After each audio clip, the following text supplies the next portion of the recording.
Welcome to Sales Secrets from the Top 1%, where the world's best sales experts share their secrets to sales success. My name is Brandon Bornanson, a serial salesperson and entrepreneur, and I'm sitting down with the world's best sales experts to share their top secrets to sales success. Hello and welcome to this episode of Sales Secrets from the Top 1%, where the world's best sales experts share their secrets to sales success. And I am thrilled, honored, humbled, and grateful to have with me today Mary Grothe. Mary is the CEO and founder of Sales BQ, a sales keynote speaker, and a top sales trainer. She's been a multiple number 1% sales producer quota crusher. She's generated millions in revenue, and she became an entrepreneur that started her own company called Butterfly Creative. And then eventually she got the itch to get back into sales, which I can relate to, and sold for the payroll and HR industry at Paychex. After being a top performer, she returned to entrepreneurship again as the CEO of her firm, which is actually Sales BQ. And Mary's one driving goal is to help CEOs avoid losing what many CEOs lost on bad sales hires. I can relate to that problem. I bet you a lot of you can. Over 1 million as a result of no sales infrastructure, bad hires, and lack of time to manage is what Sales BQ fixes, solves, and creates tons of revenue doing. And Sales BQ is the behavioral quotient, the behavioral intelligence. Her work is based on uncovering the core selling competencies and the sales DNA of the reps and managers that she works with, developing the high growth sales strategies and implementing them with the CEO until the plans are mega profitable. Mary, thank you so much for joining us today. I'm so excited to learn about this behavioral quotient of sales, the sales DNA, the high growth strategies. I am one person that is not great at nailing the hiring process. And I know hundreds of thousands listening and are dealing with the same thing. Thank you so much for joining us today. Thanks for having me. Snowy Saturday morning here in Denver. I couldn't imagine anything else better to do with my time than to be on with you.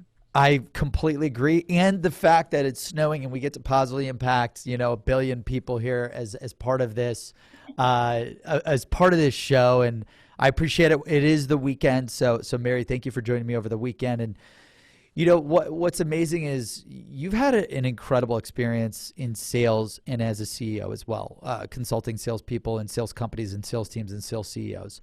And the audience, for the preface of the show, people tuning in, the audience is dying to know, Mary, two things. Number one, sales secrets from the top 1%, where the world's best sales experts share their secrets to sales success. What is your number one top sales secret? That number one thing that you would tell yourself if you just got started in sales to maximize your sales success, what would that be? But before we get there, the audience is dying to know number two. Who is Mary Grothe? Who is that person? Where did you come from? What's your background? How did you get started in sales? And then everywhere that you worked, where have you worked? And what are the successes and the failures that you've experienced at every place you worked in sales that created these micro secrets that you learned from and leveraged to level up to the next thing and the next thing and the next thing that will lead into our top sales secrets? So with that, no one wants to hear about me. They want to hear about you. Tell us a little bit about you and your background and where you came from and how you got started in sales. I started my sales career at 22 years old, and Amazing. I started at Paychex, and I started as a sales admin. So to preface, I had no college degree. I had no professional experience. I didn't know what a professional office even looked like. I grew up in the performing arts. My parents owned a performing arts school. I had been on the stage. I was a singer and dancer, and my whole career path was going to be a professional dancer. But when I was 18, I got in a horrific car accident, and it took all of that away. And it was shocking to me because that was my identity to the point. I was sorry at the time. I'm not sorry now. I look at my life and I am beyond blessed, and I love everything that I have. And it's fine, right? But at 18, that was shocking to the core of who am I and what am I going to do? And what did you love to do there? Like what were you into? So your family owned this performing arts school. So like what type of performing arts and what would you sing or dance? Like what was it that you would do? Yeah, I was professionally trained in ballet, tap, and jazz. I performed a lot with the Indiana Youth Ballet. I was in Wow. a lot of musical productions. My dad was an actor and did a lot of filming out of Chicago. We were in Northwest Indiana, but we grew up in the arts. My mom was a pianist and would assist choirs and big professional groups, but it was a really cool upbringing. My dad was a professional opera singer, and we got to go on tour with him, and it was remarkable, right? But that was all that I ever knew. So you take someone out of that environment and then you take it away, right? So my talent of all of that was as a dancer. And after the car accident, you take all of that away. I had no other skills. I didn't even have exposure to anything in the professional world. I didn't know what other Because you were performing. correct. No Wow. clue. Yeah, no clue. So I did a bunch of part-time jobs and found, I don't know, 4 years of just utter chaos and working 4 or 5 jobs to pay the bills. And Yeah. it was what it was. But And let's start, I hate interrupting, but this is like so big, right? Because you had this dream of performing, yeah, and you get in this terrible, horrific car accident, and I'm sorry, like that had been devastating to go through. Um, a lot of people go through a lot of hard things in sales and in life and in entrepreneurship. And, I look at you today and you've got this amazing sales BQ company that's coaching amazing sales teams like nationally. And, back then, if you could remember taking yourself back, how did you, like to the day after you get into this car accident, how did you find the motivation? How did you find the willingness, the work effort to like pick yourself back up after this dream of yours was just completely shattered and gone? yeah. I didn't have a choice. My parents lost the business when I was 14, and we relocated to Colorado and filed bankruptcy. And I've been supporting myself ever since then. And I worked, and I didn't have any assistance paying bills when I was in high school. I worked and was also on the Palm Squad and maintained a 4.2 GPA, but I supported myself Wow. entirely, and I didn't have a choice. So when I got in the car accident, it was my senior year. I was 18 years old. It was a month before I graduated, and I had already been accepted into CU Boulder, and I already was in the dance program, and I already had this future in this path. So to have Oh that my ripped out, gosh. I didn't have a choice. Now, thankfully, where I was employed with the accident, they put me on short-term disability, and I was still getting small paychecks to help cover the bills. But it was a moment of survival. I didn't have a choice. There wasn't this, oh hey Mary, we'll support you, coming from my family. I was out on my own, and there wasn't a fund to take care of me, and so Yeah. I had to figure out what I needed to do, and it was absolute survival to get through it. So I didn't have a choice. I didn't have time to sit around and think about what I was going to do Mope. in life. Yeah, you couldn't mope because if you didn't figure it out, you couldn't eat. No, I couldn't eat. That's Yeah. exactly right. Yeah. No, that's insane. And I mean, it's interesting that you talk about that loss, that pain, that struggle, because like I can relate. My second company that lost millions, and my family was going through a bankruptcy. So like I'm at absolute $0 bank account. My family went through bankruptcy. My mom passed away of Alzheimer's like when I was 21, 22. So like that destroyed my family, like, destroyed my family financially. So I could relate outside of the accident part. But that was one of the biggest motivators for me because I had no option. You just have to do whatever it takes. And it sounds like that's what happened to you. Yes. So then you go through this devastating time. And again, like I wish that upon no one. But it seems like you use that survival and you scrapped by like random jobs for the next 4 years. What were some of these random jobs? Like, I got to hear about this. Oh my gosh. Well, crazy. I think about it now because my life is so different. But back then, I became a biker babe. I hate to even tell this story, but what Biker I babe. is I joined a motorcycle group, and I would ride on the back of these Harleys, and it was a promotional job. And we would do these big rides throughout Colorado, and we'd have multiple stops. So it would be a run, they would call it, and we would have 4 or 5 stops on an all-day ride. And at each of the bars and locations where we'd stop, I'd hold raffles, and I'd do promotional giveaways. And anyway, it was this company called Biker Dude. So most of my week. This is hilarious. I didn't even know these companies existed. No. Then I was working on the evenings or at night. So I was doing standing outside of clubs in downtown Denver, passing out flyers to people walking. Like promotions to get people in. Come on in. Ladies, no cover tonight. Come on in. Guys, 2 for 1 BOGO drinks or whatever. Exactly. Yep. That always gets me in, by the way. I'm the sucker that always falls for that. Like, oh, okay, yeah, you tell me it's awesome in there, I'll go in.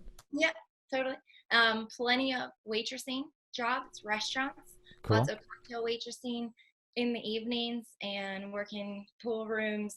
I mean, these jobs I was doing anything. Part-time teaching dance to little ones because I didn't have my physical ability back yet. So I was doing just recovering from the accident. So I was doing preschooler classes and teaching them how to, skip around in a circle.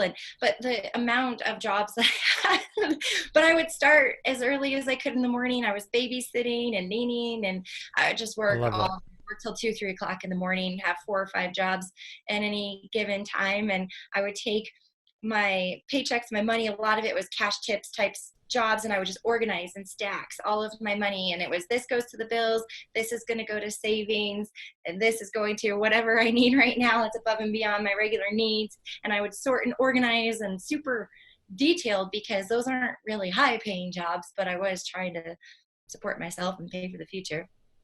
Wow. That's really inspiring. Like I don't get to see or meet a lot of people that do whatever it takes to succeed. I mean, luckily this show, we get to interview a lot of people that do that, but not this type of struggle, right? What were some of the secrets that you learned in this 4-year period? After recovering from a devastation, and now you're jumping from job to job, like share some secrets or some like from the successes or failures throughout this time before we get to the next thing. Yeah, it was taking care of myself was number one. If I wasn't taking care of my health and well-being and trying to get as much sleep as I couldn't do the lineup of jobs that I had for the upcoming day. And that would be devastation to my finances. And then I couldn't support myself. So taking care of myself was number one. Being extremely organized. I had so much going on any given day. I had to be disciplined from a scheduling standpoint to make sure that I could execute on all of that. And then I became a good tracker of finances and was able to forecast out my living situation and what I was really able to commit to and take on. But I had to be extremely thorough and organized to be able to handle that amount of workload. Yeah, that's amazing. So you said you had to take care of yourself, and I'm taking notes, and you had to be organized. When you say take care of yourself, what does that mean? How would you take care of yourself? You have to eat right. You have to keep your energy levels up. You have to get the right amount of sleep. Some of the jobs I was doing would go till 2, 3 o'clock in the morning, and I would have to be very mindful of not messing around afterward. It was getting home and getting to sleep. I had to really monitor how I was getting my energy and not loading myself up on a bunch of caffeine and sugar, because that was just causing crashes and it wasn't working. And it just came through eating well and supporting myself, being mindful. So how do you eat well? Now, I'm a big coffee guy, right? Which is bad. Like I drink a lot of coffee, but I'm whole food, plant powered vegan. I also recently, just because I needed more energy and I'm obsessed with productivity because I want to impact as many people as possible. And I'm worried about losing time. I cut out alcohol. That was a new thing. Like what did you do during this period of time to eat right, to get your health right, to maximize your energy? What was your diet like? What were you doing? I tried to prepare all of my meals because my schedule was so tightly wound together that if I didn't plan ahead and bring food with me, I was subject to going through a drive-through. And so I Oh, made sure wow. I would That makes pre-plan. sense. And I would always cook and prepare and have the food with me, whether it was a snack bar. Back then, I mean, I was 18 years old, so I wasn't very mindful about raw food, whole food, vegan, etc. But at Yeah. least I had my foods with me and prepared that were prepared a little bit healthier than going out. I Yep. didn't really become mindful about what I was eating until later in life, but during that point, it was all about the preparedness of having it with me so that I would avoid that utter starvation where I'd have to go through the drive through. Now in my life, I focus on being gluten, dairy, sugar, and alcohol free. I won't have alcohol during. Nice. That's fucking awesome. So hold It's on. all about So now you're what? What are you? So you're gluten, gluten, dairy, sugar, alcohol free. gluten, dairy, sugar, alcohol free. You and I both do, I think. Oh, okay. But you eat meat still. Yep, I eat meat, and I'm lean on my meat for the most part, and it doesn't take over all of my meals. But and then the alcohol on the weekends, I'm okay with a glass of wine with dinner, but during the week, I won't do it. I will feel the difference because I wake up between 4:30 and 5, Yep. and Same I here. let my body naturally wake up. And Awesome. so whatever time I wake up during that point, and then the alarm is set. If I don't wake up by 5 o'clock, it will go off. But my body is set to naturally wake up somewhere between that window.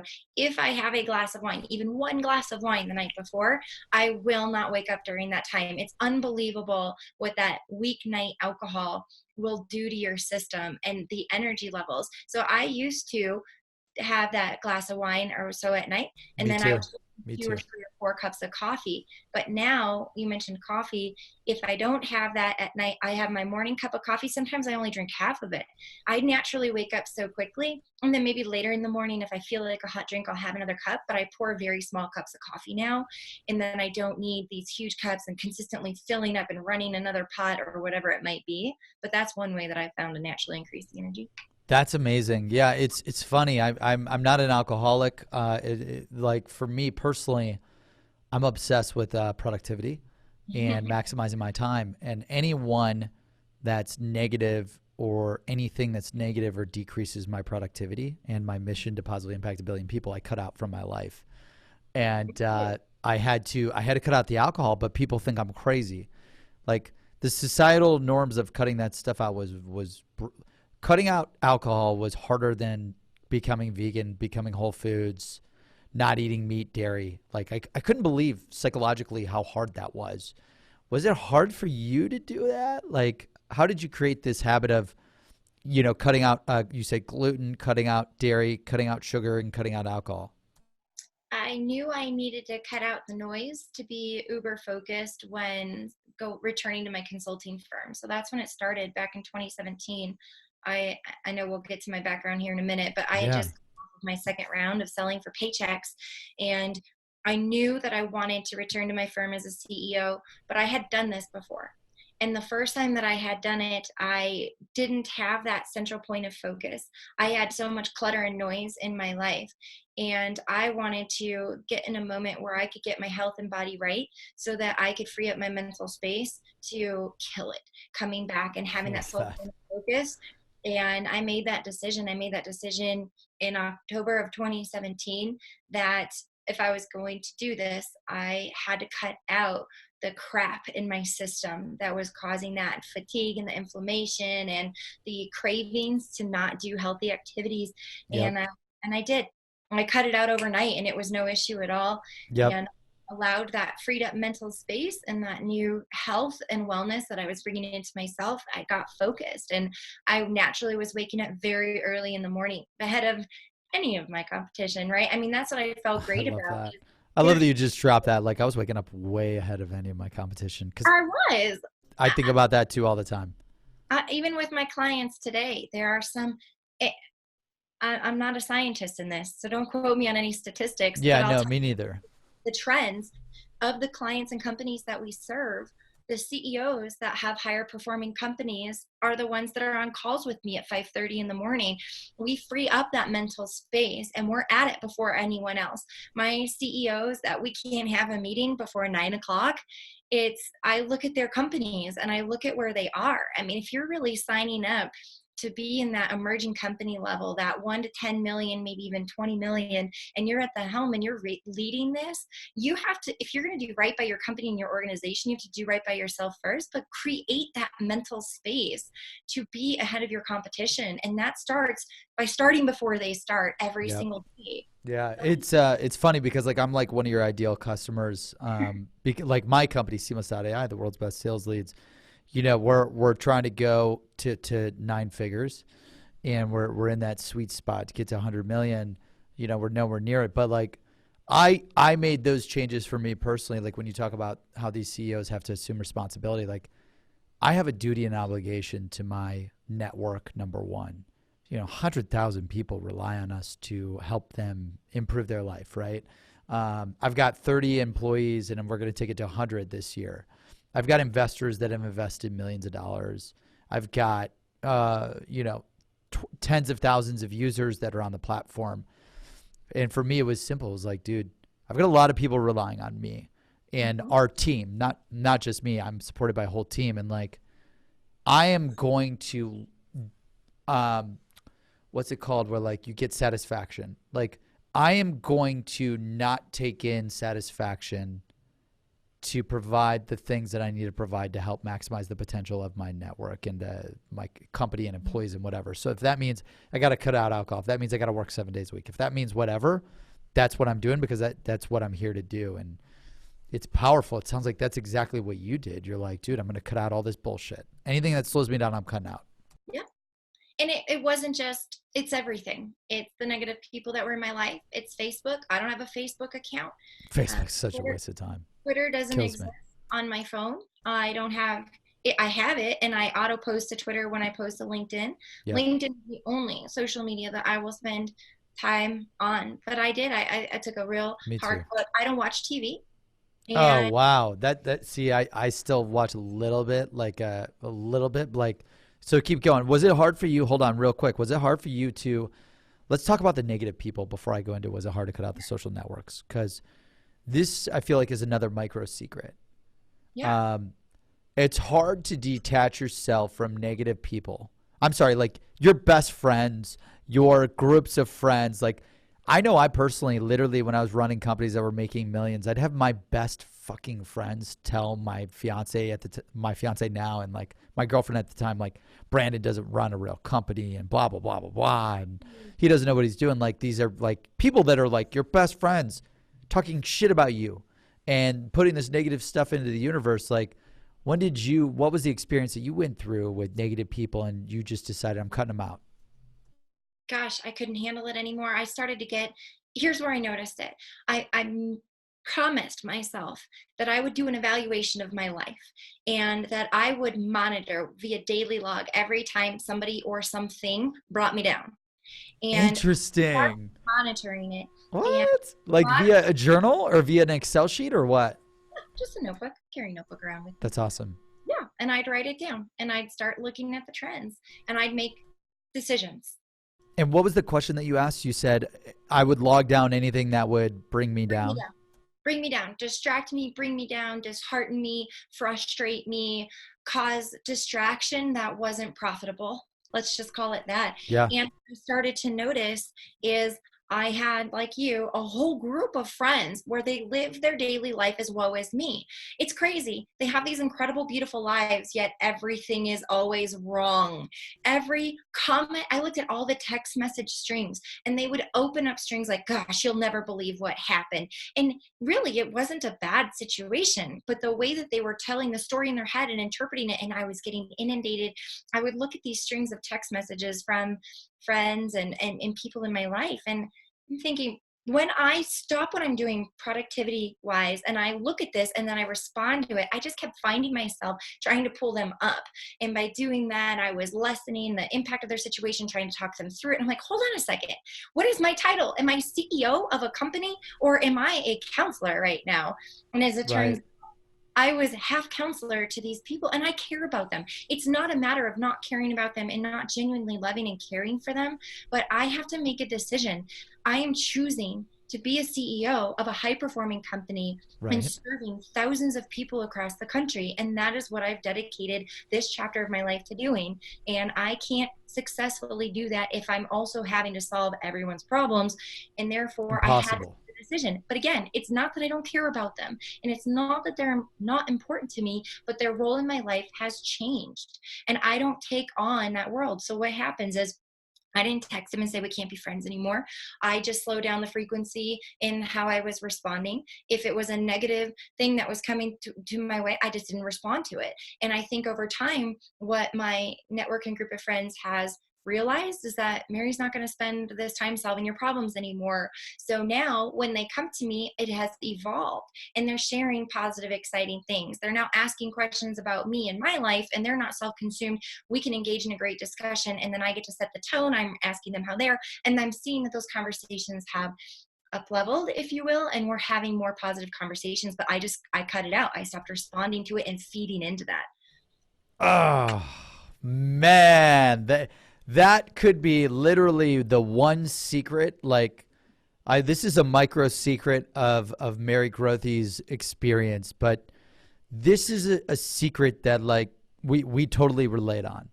And it's, again, like cutting out alcohol is a secret that I think is a micro secret that, like, a lot of you, I was always the guy that was so worried about what people thought, and I would be so worried about being out and not drinking and what people thought, but I knew that the alcohol would slow me down and take me away from accomplishing my goals and dreams. And the same with these negative fucking people in your lives. Mm-hmm. Like, the fact that you had the maturity to make these changes in your life is incredible. Like, it's so hard to do. You're much more mature with it than I am. I just stopped kind of communicating. So like 98% of my friends, I just stopped communicating with. Yeah, well, I did that too.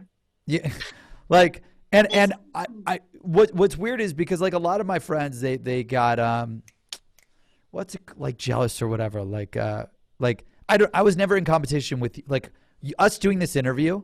I'm not analyzing, is Mary Grothe more successful than me. I'm like, you're successful. I want to help you become more successful. And I hope that you want me to do the same. And even if you don't, I still want you to be successful. And I want to help you be successful, because I just know in the world of things, I'm only focused on maximizing my success and the success of others, not bringing anyone down. Making that change of cutting out the negative people. How much did that change your life?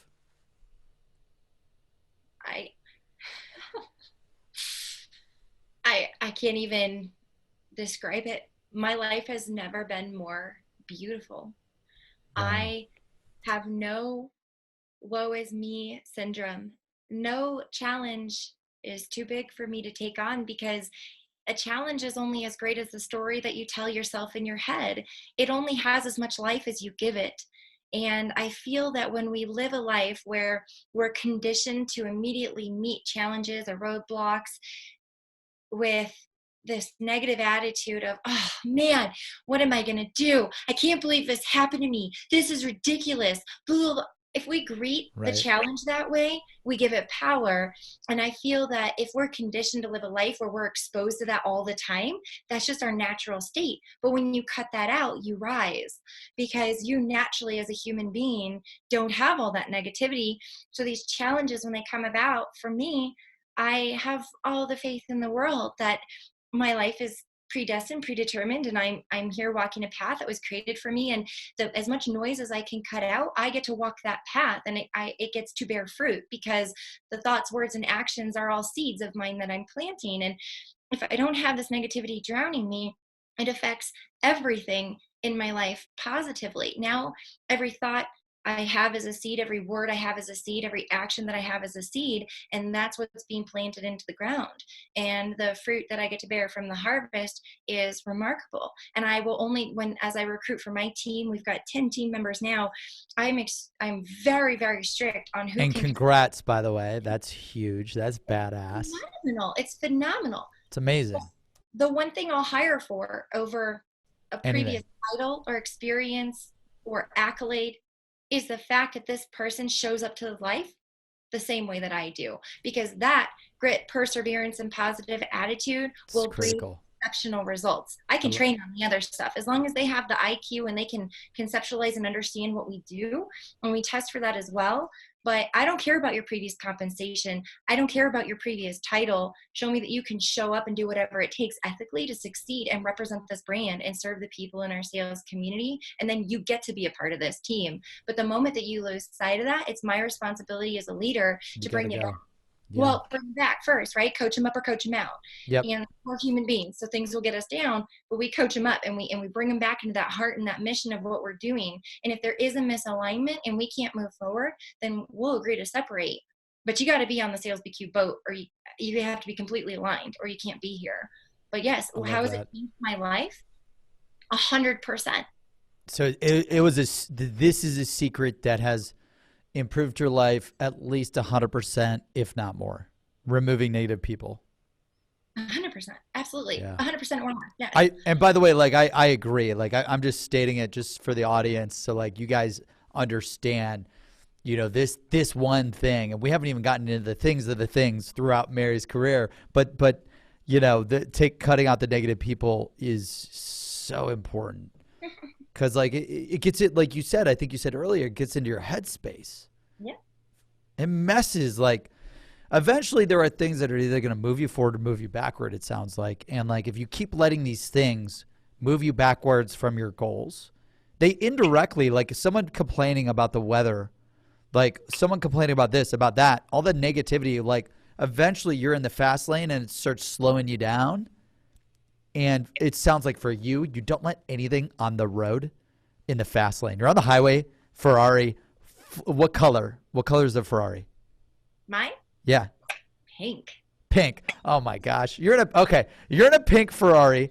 I'm going to be right next to you in a white Audi R8. I love Audi R8s.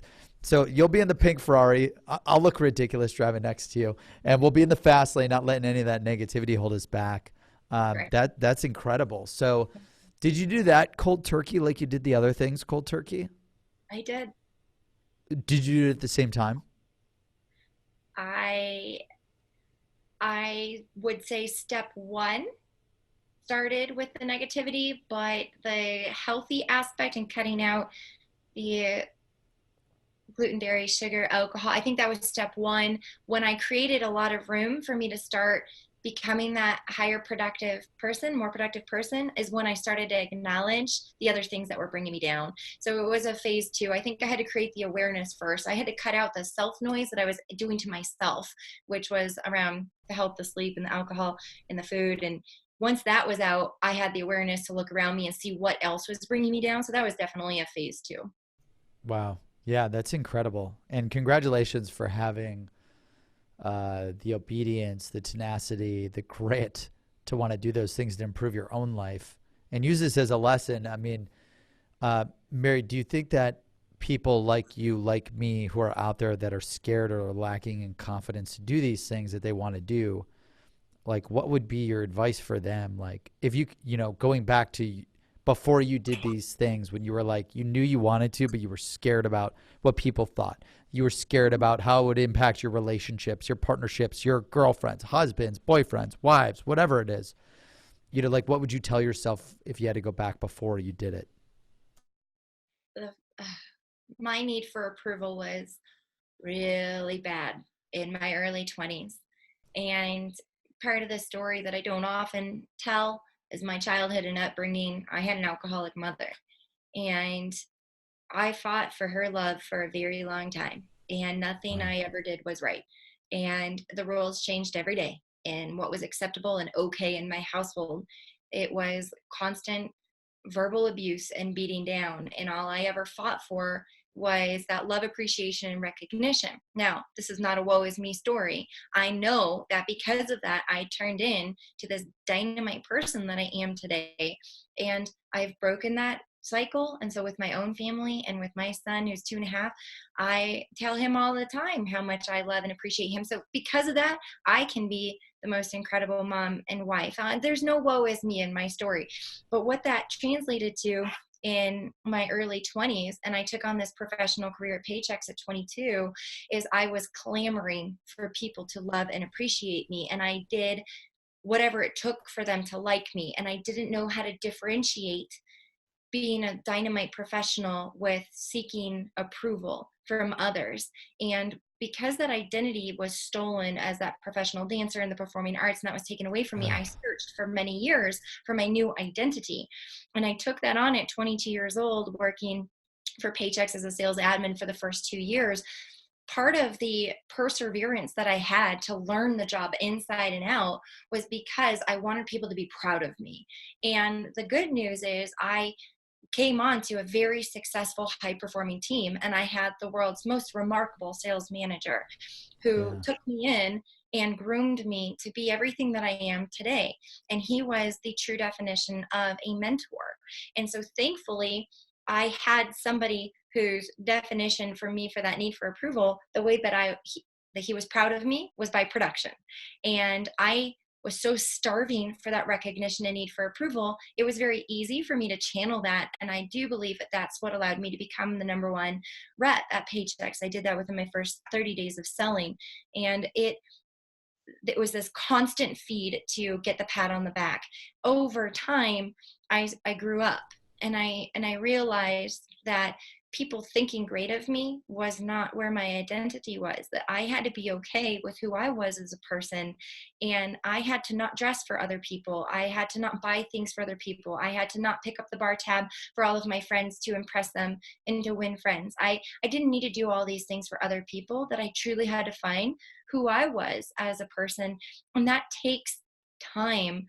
But now I'm sitting in front of you today, very pleased and happy and proud of myself and true to who I am and my own identity. But for a lot of people, that's what our 20s are for. And we have to grow up. And it's a very impressionable time. But I'm very thankful that I was in a really safe environment in the first 5 years of selling. And I had a team of people that genuinely cared about me. And through that, look at me today. Yeah, wow. That's so deep and so good. And I'm so glad that you opened up to share that story.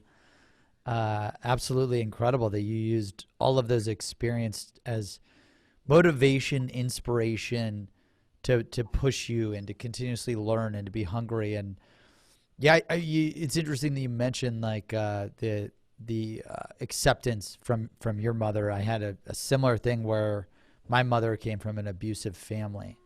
So she wasn't an alcoholic, but she was so abused, that I dealt with the same thing with the acceptance. Like nothing I ever did was good. I never got praise. Yeah, I always lacked she never gave me love. And I didn't actually realize that maybe why I tried to be so cool and popular when I hit high school. You literally just made me have a revelation, like, holy shit. Like, my mom came from an abusive family. She never gave me positive affirmations. Nothing was ever good enough. She never supported me. Holy shit. That's why I cared so much about being Mr. Popular at high school and college. And then when I finally launched my own company at 18, I just said, 18, 19, 20. Once I hit my second company at 22, I was like, fuck it. Who cares? I don't care about that stuff. I only care about the company. But this acceptance stuff, like to break away from that, and that experience with your mother, that's incredible. And go ahead. Starting off in sales, that need for approval can really hinder your production. Typically, a high need for approval is how it shows up in sales is you're afraid to ask the tough questions because you care more about what the prospect thinks about you than you do about winning the business. This is so good. So when I first started in sales, I had 2 years as an admin, and then I went in and I did the 2 weeks in corporate training. I knew the product inside and out. I was top of my sales school class. I could demo the product. I knew the paycheck story. I had it verbatim, right? Memorized. Love it. Of course you did. Of course you did. You probably had that memorized like in 3 hours of joining. Totally. So I had it down. And so I'm just in my head, I'm thinking I'm superstar professional. I sit down my first day of sales and I break out in a cold sweat because I'm staring at the phone and I have no idea what to do. And I think I don't want to pick up the phone. I am deathly afraid. What happens if they do not like me? What happens if I say something and they tell me no? What happens if I say the wrong thing? And I was so scared. I went into my sales manager's office. Like, what do I do? And he looked at me and said, you have fought and clamored and earned this day. You are 24 years old. You don't have a degree. You've never sold anything. You fought for 2 years to prove yourself to get this opportunity. And you're going to stand here and tell me that you can't do it. And I don't know what to do. I don't know what to say. And I was so scared. And he said, here's what I want you to do. I want you to go call 10 of your customers, of our existing clients, right? Go call 10 of them. And I want you to ask them these 3 questions. And the first question is, why did you choose our product and service? Number 2 is, what is the biggest gain that you've experienced by being our client? And number 3, why do you remain a client even when the competition is knocking on your door? And I thought, well, I can make that call. That's easy. That's a conversation. That's like, yeah, conversation and interview, right? Yeah. So I went and I made the calls. And guess what happened? I talked to 10 of our existing clients who loved us. And I heard That's awesome. in their words why they chose it. Those features and benefits that I learned in corporate, they told me what that actually meant to them. They told me their biggest gain. So I was able to transition my thinking from, I don't have to pick up the phone and say, hi, this is Mary from Paychecks, and I'd like to set a meeting with you so we can evaluate your current services and how that ranks against ADP. That wasn't the sales call. I was able to translate how what we sold, what that actually meant to the client and what they gained from it and the pains and problems that it solved and why they maintained their status as a client, even though the competition was knocking on their door.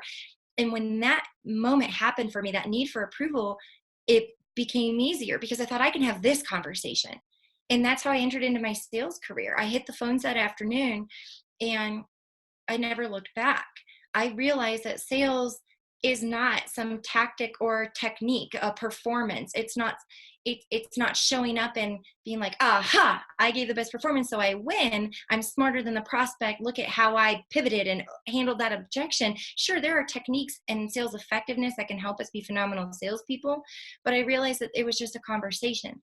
And if I could treat it as just a human to human, let's have a conversation, and how could I be of value to you? All of a sudden sales happened, but that's allowed me to to overcome that need for approval because I could have a normal conversation with somebody and I wasn't selling to them, if that makes sense. Yeah, that's so good. That's so awesome. You just dropped like a bunch of micro secrets right there. I don't even know how to summarize all of them, and I wouldn't even do them justice, so I'm not even going to try. But yeah, it's incredible that you overcame all this adversity, and then so when you, for the people out there that want to get into sales, you started out as an admin. Like, was it hard for you to get into Paychecks? Like, how did you, like walk us through, was it hard to get in? How did you do that? And then how did you get into the sales part? Did you always want to do the sales part? Like, I'm just curious, like, we haven't gotten to learn that story yet. So you're sick of the 4 years of these odd jobs, right? You're sick of riding the Harleys as the promo girl. Although you probably crushed it and was the best at it, I guarantee that. How did you end up connected with Paychecks? I got sick and tired of it, and I wanted an 8 to 5. I opened up the newspaper and was looking at the job ads and found an ad for an admin position, entry level, $13 an hour. And I thought, well, I can do that. Let me go apply. And I was excited because the Paychecks office was 4 miles away from my house. It was a 7-minute drive. I'm like, well, this is exciting. Oh, that's awesome. Things. And I took an interview, and that manager saw something in me, no experience. I had nothing to give except a really positive attitude and some very strong perseverance to change my life. And he loved it. And he said it was enough to get the job. Yeah, that's that grit by Angela, right? That's that grit. It's incredible. It's funny because I say the number one characteristic that I hire for, and I'll interchange them, is positivity and hard work. Those two things are my 1 and 2s. And you're the expert at assessments and people, which we'll get into. So I want to understand like that part. So he hires you on this grit, this positivity, this whatever it takes attitude, which I love. I've hired a lot of people just on those 2 factors alone because I can teach you everything. Mhm. You don't need to be a sales expert. I'll teach you that. So then you go into this admin role, and then how did you transition into sales? About 6 months into the role, I never knew what sales was, FYI, when I started there. I knew I was going on a sales team, but I didn't know what sales was. And about 6 months into it, not gonna lie, okay, because I was poor and coming from nothing, I helped reconcile commissions. And some of these reps were Oh shit. $20,000 commission check. Oh my God. So you were the ones like you had to do the admin work and you had to pay out the checks. I was for the team. We had a commissions department at Paychex, but my manager and I every month would reconcile the sales and starts and produce the commission report that or sales and The commission report commission that was. payments. Yeah, yeah, yeah. And so I would then, it was This is 2006. funny. So I was This is printing off funny. commission reports and still filing them, right? So Yeah. 2000, not everything was automated back then. And I'd print off these reports and staple it and put it in their file. And some of these reps are making $20,000 commission checks. A And, month. right, right. And I mean, I was making $30,000 a year, $29,160 per year. So I Sorry, the went to the lights in my manager. studio sometimes go off. That's why I was waving my hands. They don't see the motion. They're motion detected. Go ahead. Keep going. Well, I go to my manager's office and I said, I think I want to work my way into sales. And he, Yeah, obviously, after you saw those after you saw those commissions, you're like, I don't want to. I need to get into yep, sales. Go ahead. Keep going. and I'd been there a few months. He knew I was working my tail off and slowly learning it. And he wasn't opposed to the idea, but he was honest. And he said, you don't have a degree and you don't have any experience. You're 22 years old. If I were to ever consider you for a sales role, I'd probably have to push you to the small business department because I was in mid-market. I was supporting a mid-market sales team. And I'd probably have to have you go through this type of education learning, get your degree. You need to go to some sales school like Dale Carnegie. And then you'll need to start off in the small business division and you'll need to work your way up, prove that you can do it there for a couple of years. And then maybe if we have a spot, we can move you back onto the mid-market team. That's historically what we've done for people who want to get into sales. And I said, I don't want to do that. I want to be on this team. This is the team that I'm learning.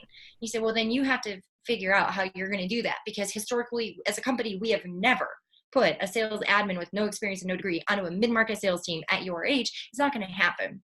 I love hearing that, by the way. I love hearing that, right? Yeah, I love those challenges. I Perfect. can't I can't believe so he's like, look, like I love your like persevere, like I love that you want to do this, but Paychex is at the time, how big of a company was it? 2 billion, 1.7 billion. 1.7 billion. How many employees? Oh, probably 9 or 10,000. Oh my gosh. 9 or 10,000 employees.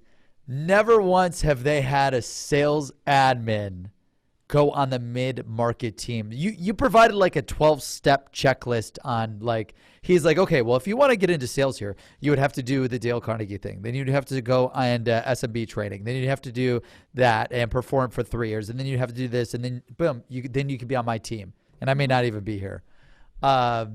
Okay, so you tell him like, yeah, I appreciate that, but no, I want to be on this team. Then what does he say? You're going to have to figure out how to make that happen. He said, you'll have to prove it to me that that could even be considered. I said, great. I left his office. I went back to my desk and I created a chart because I like charts and graphs. And I created Awesome. a chart and I put 12 months. I think it was either 12 months or an 18-month. It was 18 months because this was 6 months into the role. So I gave myself this 2-year timeline from when I started at Paychex to say 2 years total, I'm going into this role. So I had 18 months, personal development and professional development. So I made a chart and I broke up by month. And then I had on the side, personally and professionally, what I was going to do to earn that position. And I put in all these personal goals.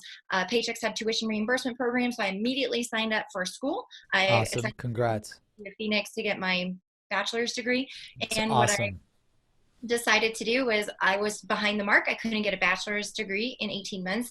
So I found a program called CLEP, C-L-E-P. And what I could do is I could spend $225, get the textbook, cram over a weekend, and then take the CLEP test and CLEP out of the course. I could get 3 college credits or 5 college credits with each CLEP test. So I said I was Wow. going to do 2 CLEP tests a week for about 6 months. And I earned my associate's degree doing CLEPing. And then I went into the bachelor's That's program. insane. Hold on. How did you, you're like, okay, I got to just get this degree as fast as possible.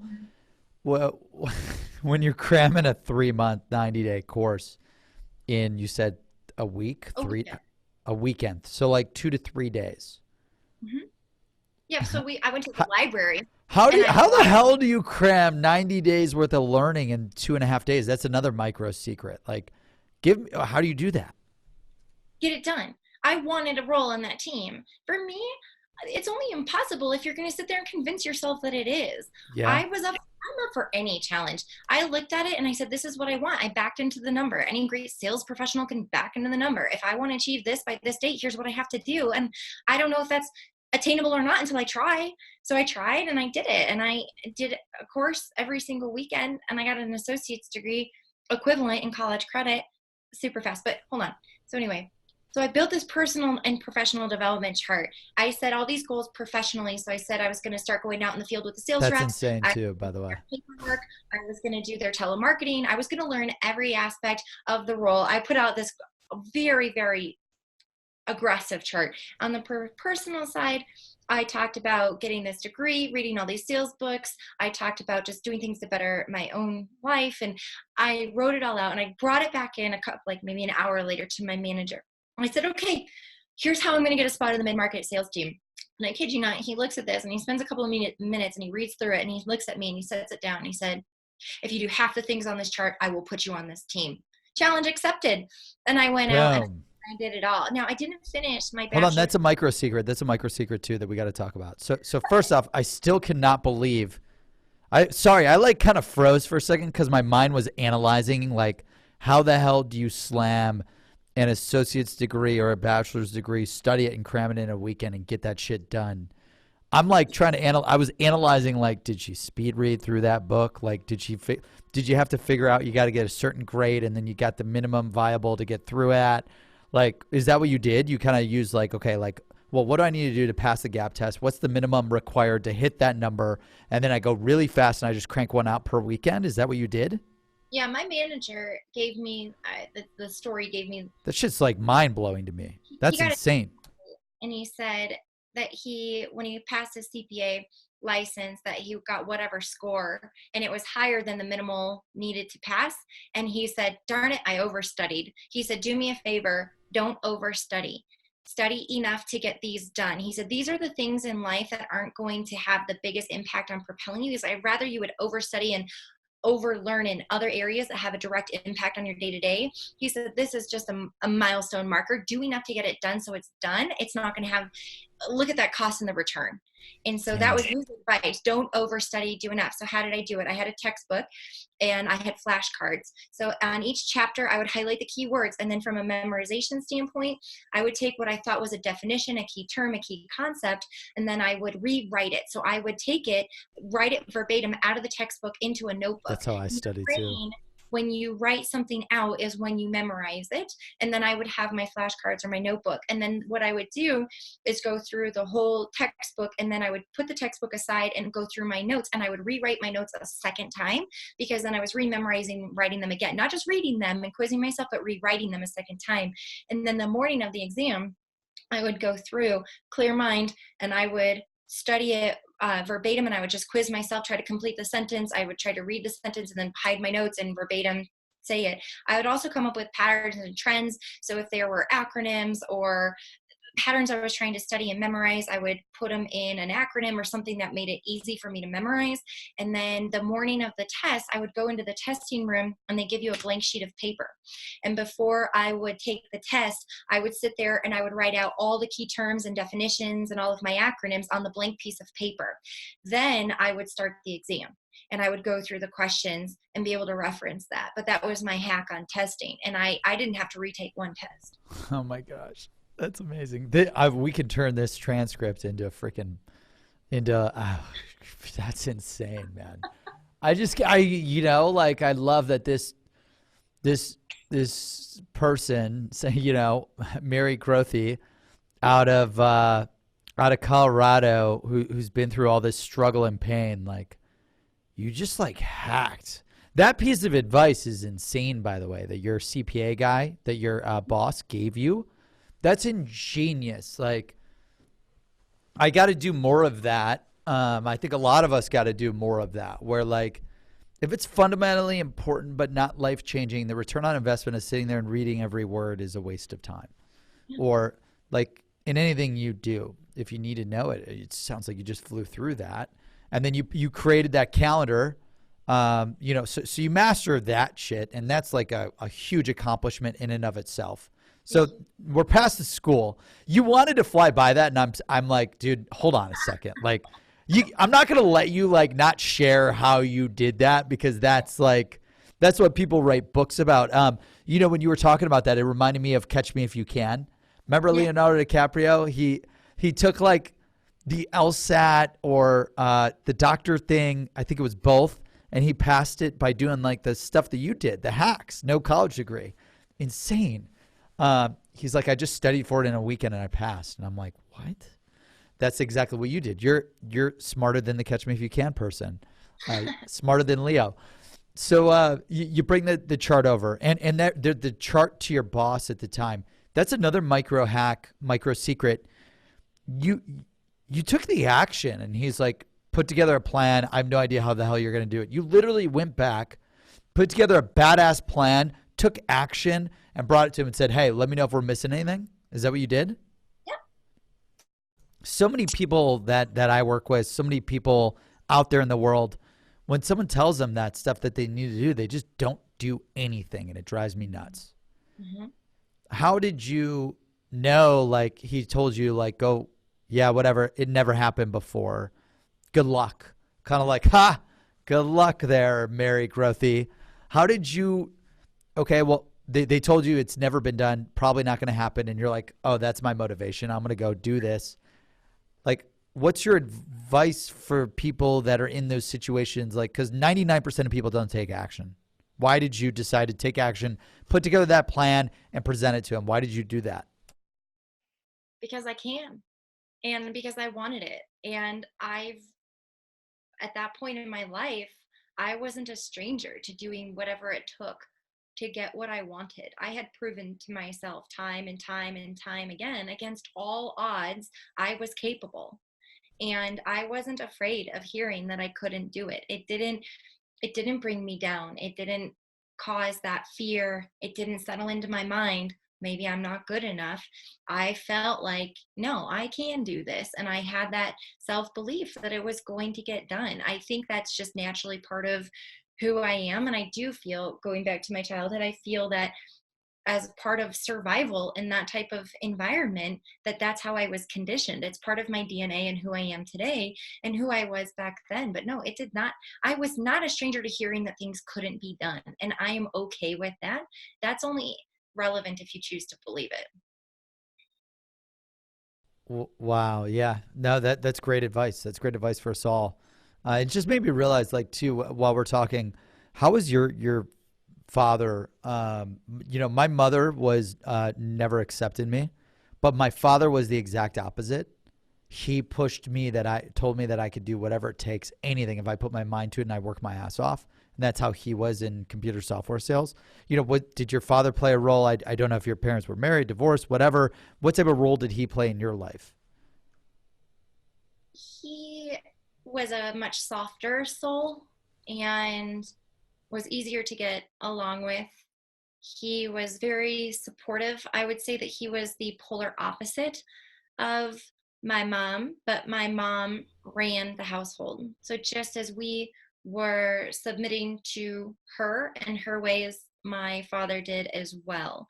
And some people might refer to that like he didn't have a backbone, like he didn't stand up to her, but none of us could, because the wrath coming from her, we had to make a decision. We had to pick and choose our battles. And it was never worth standing up to her.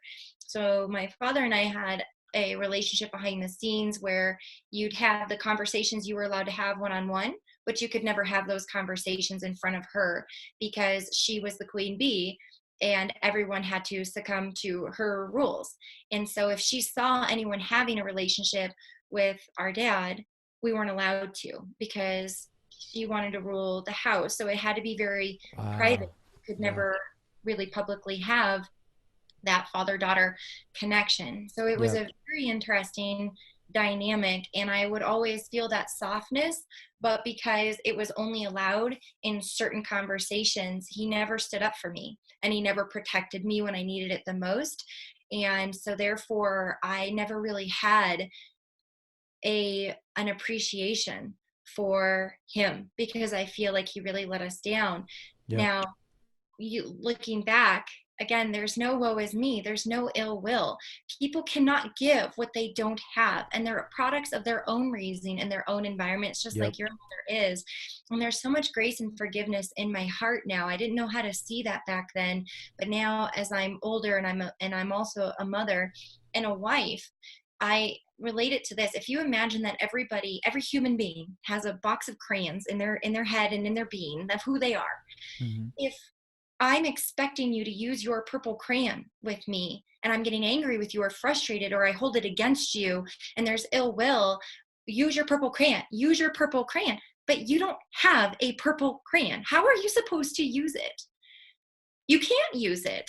You Yeah, it's don't not have there. it. How do you give it to me? And so I think that through life, when we have Damn, expectations, that's a good, deep analogy right there. Like I'm thinking it through, like thinking about my mother, who went through just physical, mental, emotional abuse her whole life. And like when you talk about the crayon, like she never got love and she never got those things. So I never got those things because she didn't have the purple crayon. she couldn't And give it to you. She didn't have it. yeah, and like it's funny you say that because like yeah, I'm so forgiving too. Like because I think I never thought of that analogy that you just said, but like when you say it that way, like why am I so forgiving? Why do I forgive people so easily? And why do I not let that shit hold me back? My fiance is not the exact same way. Like when someone attacks us, she'll remember that shit forever and she will fucking come after you and hunt you down. For me, I just don't have time for that. Like I just feel bad for people that don't have the purple crayon, and I want them to go find the purple crayon, or I want them to. I just wish the best for them, right? But it's interesting. Like you can't hold that shit against people that don't have the crayon. No, you can't. And one way to do it, if it's of your best interest, is you can give them your purple crayon, and that takes time, and that's through love and patience and kindness and grace, and that is through treating them in the manner that they may not be able to treat you, speaking to them in the manner they may not be able to speak to you. And it takes time exposing them and showing them what it looks like. And it's just that relentless pursuing. So if there is somebody in your life that is worth giving your purple crayon to, you have to understand that that doesn't happen overnight, and it is a process. But for some people that it is not the best use of your time or in your best interest to take them on, then you have to have that grace and love and forgiveness to let them go, but to not hold it against them that they just truly weren't capable of being that for you or giving that to you. It's just simply put. Yeah, and this is like super deep, and I think it's somewhat hard to relate to if you haven't gone through the pain that probably Mary Grothe and I have been through.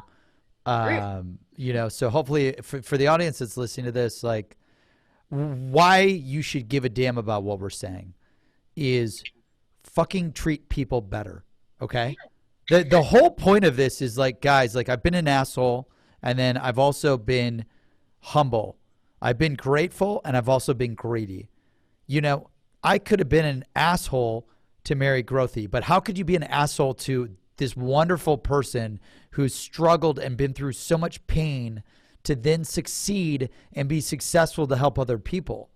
Like you have no idea what people have gone through. And by the way, I never shared like my story about like my mom. Like I never have publicly talked about that.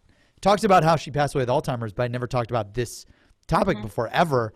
And like the reason why I'm never negative to anyone publicly, even on calls. Like I just know there's so much hurt, there's so much pain that people go through. And like I am not going to be negative or cause more pain onto anyone because I have no idea what they went through. Right. No one knows I just went to my best friend's funeral yesterday, right? Because like I put on a front, it's not even a front. I'm so positive, I'm sorry, that I try to use every moment to be so positive, and I try to learn from it, and I try to use it as an experience to level up, and a micro secret to say like, dude, your party could be over tomorrow, so fucking go all out at the party. I don't drink, but you know what that means is like give it your all every single day of the week to help a lot of people.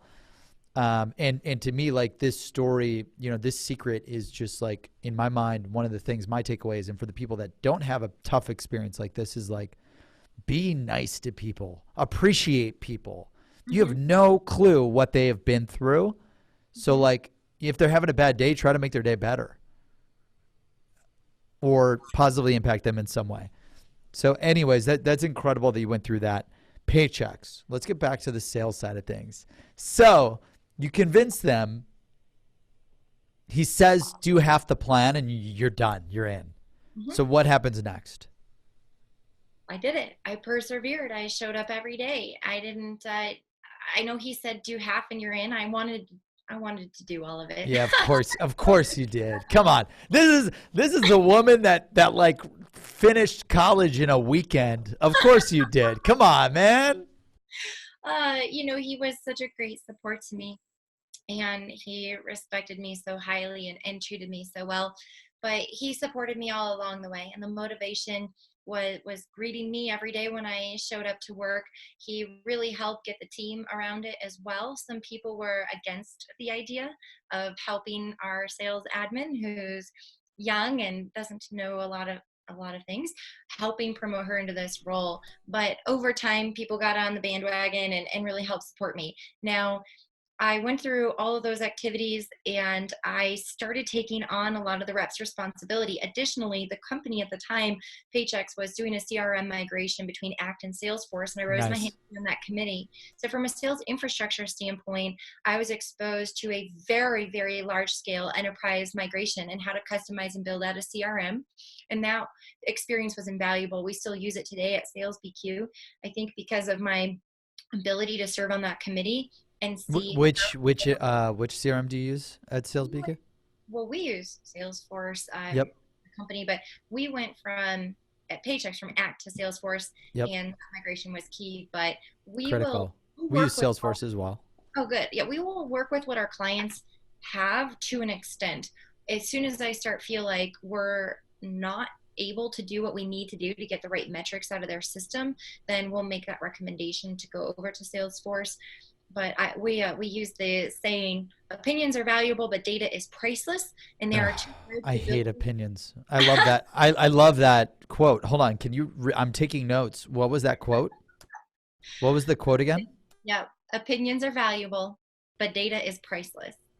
So fire. I hate opinions. Salespeople that tell me where they think their time should be spent. We are firm believers that when we build or rebuild sales departments for CEOs, that we dig into the infrastructure and metric side first, because I don't need a room full of optimistic people telling me where they should be spending their time. I want to run the reports. And if they don't have the metrics being tracked to where I can see the reports, the first thing we do is we put them in place so that on that first month, that first quarter, I can start running the reports and we can adjust the sales plan so we have both the leading and lagging indicators. A high-performing sales team takes the leading indicator side, the metrics, the KPIs, and also the lagging, whereas a lot of departments measure solely on the lagging, which would be the outcomes.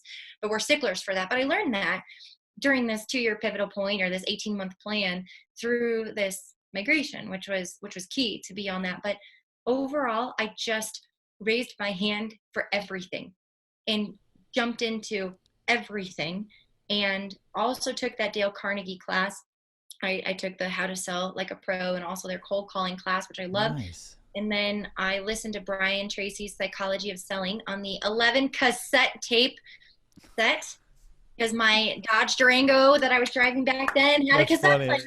So every day I listened to Brian Tracy, and I'd, take the tape out and turn it over to play the other side.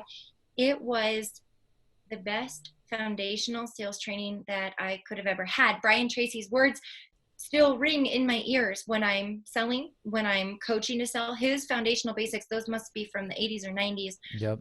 Still ring true today. He is brilliant in the world of foundational sales training. And what is he, for those that haven't listened to it, and I've read the Psychology of Selling, all this stuff, but it's been, I read it when I was 18, right getting into sales. I remember listening to it at the gym, on my way to the gym, and then at the gym I'd listen to it. But I don't remember. It's been over a decade.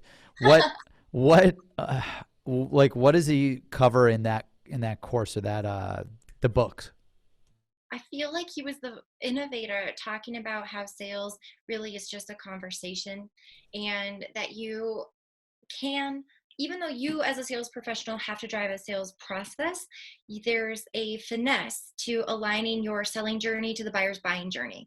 And that you, as much as you have a process and a way of doing things, nothing will ever be more successful than adhering to your buyer's buying criteria and listening to them. I feel that some of those foundational basic principles of understanding steps and stages and milestones of progressing a sale, that we start with those 5 stages of selling, that we start with building the rapport. What does that really look like? Of course, it's very outdated in that book because they didn't have the internet or ways to research people publicly. So there's still a lot of those old ways of getting into their office, looking around their desk, et cetera, identifying pictures and photos and awards and where they went to school, how to ask those rapport building questions. But talking about just that principle of we have to connect and relate as human beings, that you're not there to give a pitch or presentation and perform. You're there to make an actual connection. So I feel like he really pioneered that. But then moving into the appreciation that sales is a process, and that you progress the sales conversation into these key milestones and steps and stages. And then my favorite, number one, Brian Tracy hack of all time, that rings true, and I bring into every sales conversation and every coaching conversation I get to have with the reps that we work with. Don't walk past the sale. Stop it when you get the yes. I have watched multiple reps. So Brian Tracy will say it. If you sell 10 things and they buy on numbers 1 through 5, please do not start selling them on number 6, 7, 8, 9, 10. Don't do it. Let them buy on 1 through 5, and let 6 through 10 be a conversation, maybe a phase 2 conversation down the road. But so many reps, oh my goodness, I have seen it. I have heard it in their sales conversations and presentations. The buyer is sold, and they keep selling and they keep going. And then what happens is they'll lose the sale because they say, well, maybe your system does more than we need. I think you might actually have too many bells and whistles. We were only looking for X, and I feel like maybe you have too much. And I've witnessed that happen, and may have happened to me a time or two, selling Payroll myself. But it's just that founding principle. Yes, you have a process, and yes, the sales consultant needs to be a consultant, and they have to guide the process. But there is a fine line of when your buyer is flat out telling you how to sell to them, please listen to them and stop what you are doing and sell to their buying criteria and just get the business. Damn, I love that. I haven't thought lately of like selling past the sale. I haven't thought about that in a long time. Like, that's great advice for the audience listening right now. And does that mean, like you said, like if they're sold, you show them a feature like Seamless. We deliver the world's best sales leads. So if we show them Seamless, the search engine, and we show that we could find all the leads that they need to sell to, and then their perfect emails and phone numbers, like, and they're like, oh my God, I love this, ready to go. You're saying, like, Brandon, if you went into like how we could pull thousands of insights about the contact, about the account, how you could import it to your Salesforce, how you could download it as a CSV, how it could, you're saying like stop at, hey, they were blown away at emails and phone numbers for everyone in the world. Just boom, stop. Don't go into those other bullshit features. Lock it in right there. Yeah, so 2-part. In a short answer, yes. But backing up, I'm not familiar with your step-by-step sales process, but what we do at Sales BQ is no sales demos until you've conducted the world's best discovery needs analysis. Because you should only ever, the winning demo is the one that only focuses on what they actually need. And where we come into a lot of sales departments, and we do our first week that we do is an observe and shadow week. We at Sales BQ have proven methodologies and processes that we believe in. However, many of our clients already have a winning sales process. It just needs to be enhanced. There are some few things that they're missing. We don't have to scrap it and start from scratch. So the first thing that we do is this observe and shadow. And when we go in, I learn what they're doing step by step by step by step by step. And then through gap analysis, I come up with recommendations. Awesome. And our team will find out, what do we need to change or enhance? And the number one area that we seem to change on every single client is the demo step, because that needs analysis, you uncover everything that you need to know in the buyer's buying picture. Everything. Demos aren't custom tailored to the needs analysis. Oftentimes what we'll find is that we have a solutions engineer doing the demo, and there's this crucial conversation that's not happening, which is a full debrief between the salesperson and the solutions engineer, and that solutions engineer is going in blind. So what we bring into the equation is this new mandatory meeting and a handoff that has to happen between the two, and a questionnaire that's being filled out. So the solutions engineer, not only, the solutions engineer sometimes has like 8 to 10 demos in a day back to back. How the heck are they going to differentiate? So what we do is we rewrite the process to slow them down, and they build in this pre-call plan, and then they'll customize their demo solely to what that prospect is looking for. And in that scenario, think about it. I have a need. I want to buy. If your solution that you demoed back to me hit 100% of all of my needs, you're buying nothing less, I'm 100% sold. 100%. Why? But what happens is, so this is funny, my director of recruiting, Christina, on our team, is in the process, she just signed an agreement, but selecting recruiting software. Okay, cool. So we've done about 8 demos. Sweet. With okay. some of the top recruiting softwares on the market. I love hearing about this because I'm looking at stuff. She said there were 3 that I really like, but I'm going to go with the guy who only demoed what I cared about, because I was falling asleep in these other 2 demos. And honestly, I was frustrated because it was a waste of my time, that even though we did the discovery needs analysis, they're showing me things that absolutely do not pertain to us. And I said, I just have to go with the guy that really felt like he understood our business, and he showed me exactly how it pertained to us. He said, and she even told me, she said the other solutions, there was one that was less expensive, but she didn't want to give that guy the business. Sorry, I was turning on the lights again. Wow. So that's another micro secret. Like, if you got to do the world's best discovery, and you're saying that's the number one thing that people don't do, or the demo to the discovery? It's the tying the discovery to the demo. So we typically enhance discoveries. We really bring in that thought of a situational example, open-ended questions, really getting the prospect to state the undesirable results, the pains and problems, by asking situational questions, not those yes or no, or the demographic stated, how many employees do you have? We get away from that, right? So we improve the needs analysis discovery, and that's critical. However, what's even more important, because you can have a phenomenal discovery, but you can destroy it on the demo and the proposal delivery if you just go to the set standard process that's not tailored, customized to what you learned on the discovery. Yeah, it's funny that you say that, because like every time, and I do thousands of demos, like with my own software and with IBM and Google, who I sold for, like, dude, they'll just tell you everything that they need. If you do badass sales discovery, it sounds like what you've noticed with Sales BQ is like, if you do the most amazing, sales discovery, needs discovery with your customers or your prospects, and you listen, you got to listen and take notes and obsess over what they're saying, like we're doing on this interview, then you could tailor your solution, which is what that guy did when they demoed the recruiting software, just exactly to your needs. They're going to tell you what you need to know. Here is exactly what I want. Show me how that does it. And there was nothing more and nothing less. And Christina, what I love about her is she's a true buyer. She's a true prospect. She is not a salesperson. She heads our recruiting department, and she was the true prospect in that. It wasn't me being over analytical, because by the way, I love when people sell to me. I love when I'm buying. Me too. I'm so brutal. I'm so brutal on like, I just beat them up so bad. I know. She was that real prospect, and that was candid feedback. And it's crazy because you're probably talking to like a lot of large companies and small companies in the recruiting software space, and you're like, how are these companies that bad? And you know what's funny, as an opportunity for you to sell Sales BQ, you know, any company that you want to sell to, I would just do a what do they call those? Secret shopping, secret shopping. Like, shit, you could do secret shopping, get demo, and be like, look, here's all the things that you didn't do, and here's how Sales BQ can help you fix all those things. You may already be doing it, but like, you should go sell Sales BQ to all these recruiting software companies that scored a 0 out of 10 on fucking listening and doing good discovery and demos. You got it. That will. We've got a salesperson starting in a week, and that's going to be step number 1. Is going back to all these companies that have sold so poorly to us.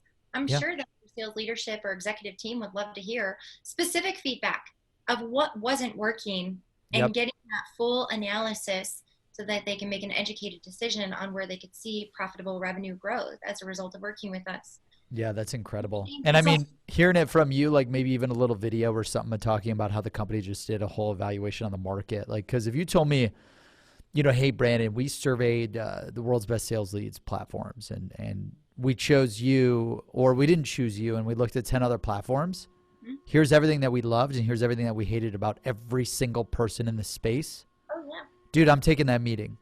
Oh, yeah. I will take that That's like so laser focused, that pitch. So that's awesome. Okay, so just to like catch us up to speed real quick. At Paycom, you're doing your thing. Or sorry, Paychex. My SDR that I just hired is from Paycom. Sorry about that. Paychex. The manager, he empowers you to crush it. You become literally one of the top reps there. How did you, or why did you become the top reps doing these $1 million deals? Like how? Yeah. Well, I previously told you the story of my first day in sales, which scared me about making the calls. So I did the voice of the customer exercise, Yep. called customers, got the answers to that. And at that point, that call reluctancy, that fear was lessened greatly. I'm not going to say I was immune to it. I still had a few cold sweats, but I was ready to at least execute. I had a lot more confidence. First thing that I did was organize myself. Oh, that's right. You said organization. Yeah. I feel like a lot of salespeople, they don't have a rhyme or reason to the way they're setting up their day or their week or their sales plan. It's just come into the day and be a firefighter and go to those what looks like a higher priority item first, but that may not necessarily be the way to build a high performing sales plan. Also, most salespeople favor some activities over others, so they can make themselves very busy doing non-revenue generating tasks and feel like they've really filled up their day and have worked very hard, but they haven't done the highest, most profitable tasks. So for me, the organization was key. Having the realization that there are only so many hours in the workday, I had a choice to make. Do I want to work a 20-hour day or work a 16-hour day, which I could do? So I was 24. I was single. I was ready to pour everything into this. I'm not afraid of work ethic. But what I decided to do is be the first one in the office and the last one out. And here's what I did. Love that hustle. To the sales team for 2 years. So I knew there were top performers on our team. We were a very successful sales team, but we had a few people on the team that exuded that high work ethic and that excellence. And so I took from their book, and then I looked at the people who weren't performing as well, and I took from their book as well of what not to do. So organization was key, and I built my calendar and my work week. And by building the calendar in the work week, I was able to schedule every minute of every day to the best of my ability. And then what I would do is I'd block out time for all the sales meetings I was going to have throughout the week. And I set a target to have 12 qualified sales meetings per week. And the way that I structured my day is I was in the office, turning the lights on for the whole office there at 6 a.m. And what I would do between 6 and 8 a.m. is I would do all the administrative work. I would do all of the emails, all of the proposals, admin work, CRM, updating, everything I needed to do. Most of the time I'd get that done by 7 a.m. Between 7 and 7:30 is when I would start prospecting executives. And if I finished in the 6 o'clock hour, I was also prospecting executives at that point too. Typically they are in the office before that gatekeeper would get there. I was just about to say that's a great time to start prospecting executives. They're always in the office way before 9. This is before their day explodes with all the noise. And so I would start prospecting them if I could get them on the phone, great, or email, get them responding to emails. But what I would do is I would print off my top target list for the week, and I'd carry it with me. I'd have names and phone number. Please, this was 2008. We did not have an app on my phone with a CRM, etc. I had a Trio wireless. Do you remember those Trio wireless? Like the Palms? With pen. Yeah, the Palm Pilot, the Trios. Yeah, I had a Palm Pilot phone / Trio thing. Yeah. Yeah. So anyway, Crazy. I had my call list printed off in the car, and what I would do is that in between my meetings, I had my call list, and I would just call them through one by one. But I had already profiled them, so I knew everything I could Like find lead about scoring and whatnot. So I had something of value to give them on the front end. What I had done early in my career by doing that voice of the customer exercise is figure out how I needed to change that outreach, the call track for an HR person versus a CFO versus a finance director versus the payroll person. So I had a lot of different buyers, if you will, within one company, and they all had a different day in the life. So I figured out what that was, and then I would my outbound and my outreach and my initial conversations only pertain to them. It wasn't some set standard dialogue. But then I'd also look Wow. at industry trends and size of company trends, and then I would be able to customize it even further. But then while I was driving, Customize the pitch to the CEO further, like based on all these. based on their title, their role, their industry, the size of company, Yep. and how long they've been there, any recent news, trigger events, their growth 10Ks, triggers. Yeah. positions. I mean, you just How something. did you know to do that though? Like, what made you decide to do that? Like, I did the same thing because I was selling for IBM Interactive, and you and I sold a very similar price solution. I sold digital, like, website development for multi-million dollar websites, but you sold, paychecks, a very high ticket item to Fortune 100, 500 companies. So you have to do all of this research. But how did you know to like scour all of these things? Yeah, I'll tell you exactly where it stemmed from. Because of that need for approval and my fear, I didn't want to come across salesy. I didn't want to Love get hung that. up on. That's And actually where it helps you, right? right, I felt like the only way they were going to like me or find me to be of value is if I could bring value to them. It was Yeah. as simple as that. It was a 24-year-old girl who cared what people thought about her. And the only way that I was going to bring value to them and they would like me is if I could speak their language and be of value to them. And I learned that in my upbringing and growing up. I learned how to have better conversations, and that was being of value to the person. That's all that it was. I realized that if I was just cold calling and saying the same thing to no matter who picked up the phone, if there was no value there, then I'm getting hung up on. If there's no value in the email, Yep. it's deleted. But if I said something that was interesting, then they would respond. Yeah. Now, do you feel that that's a good thing or a bad thing, right? Because you said your need to have that approval. I would see that as a positive, right? Because then, like, because the way that you connect with those CEOs, CMOs, CFOs, CIOs, CTOs, like, you need to know all of that data to connect, to connect, drive value, provide solutions, ROI, you name it. Like, that's how I built my company, Seamless.ai. I was doing all this manual research. I would put together a 10-page pitch brief to pitch these executives. So all that shit that you would research, I'd Mhm. manually scour millions of websites, and it drove me nuts. And I'm like, this has got to be automated. This is so stupid.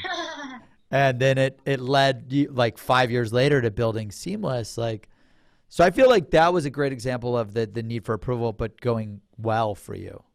Yes, so it helped me tremendously in this situation. I was uber prepared for every outreach and phone call. And because of that, I didn't have to make as many outreaches because my conversion rate to a qualified sales Super meeting high. was very high. And what I did is I had a paper calendar in the car, and I would run 2 to 3, maybe 4 meetings in a day. And some of those were strategic partner meetings. And anyway, or a networking group, but I would have 4 or 5 meetings a day. And I would usually have them at 9, 11, 1, and 3. And if I could squeeze in another one, I could. I came back to the office between 4:30 and 5 when everyone else was leaving. And when I came back to the office, I'd sit there for about 2 hours and I would do all of my follow ups same day. That was another piece I really felt set me apart. Like a If I was, micro secret. yep, Keep going. Follow up same day. same day. If I could even follow up in between meetings, I would. That rapid response time sets you apart from your competition. Because if you think about as a buyer, if I reach out to 4 companies that are all giving me a competitive bid and proposal, the one that makes me feel important and highly valued is more likely to get the business. How do you make someone feel valued and highly important?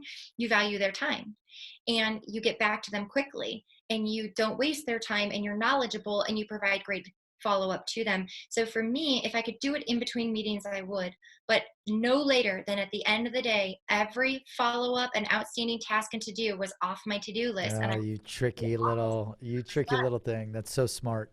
So smart. do you Get know the how many follow. people those follow ups and follow throughs? They never get done. No They wonder you never don't. get done.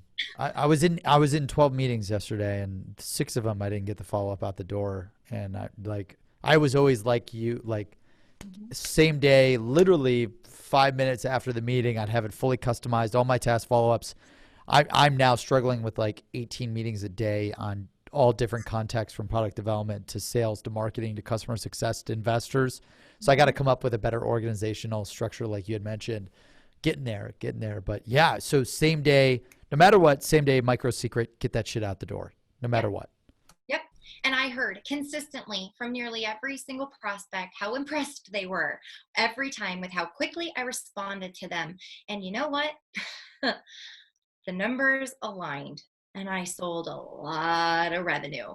That's I, awesome. in my first year, they gave me a $150,000 quota. The rep before me, the most that had ever been done in that role was 300,000. That was the highest performing rep in that role. I sold 758,000 in my first year, which Boom. was more than number 2 and 3 combined It's on the insane. rank, and that afforded me about anything I ever wanted to do with paychecks. The numbers will always set you free. That type of production will set you free. And also, you can't forget to ask for what you want.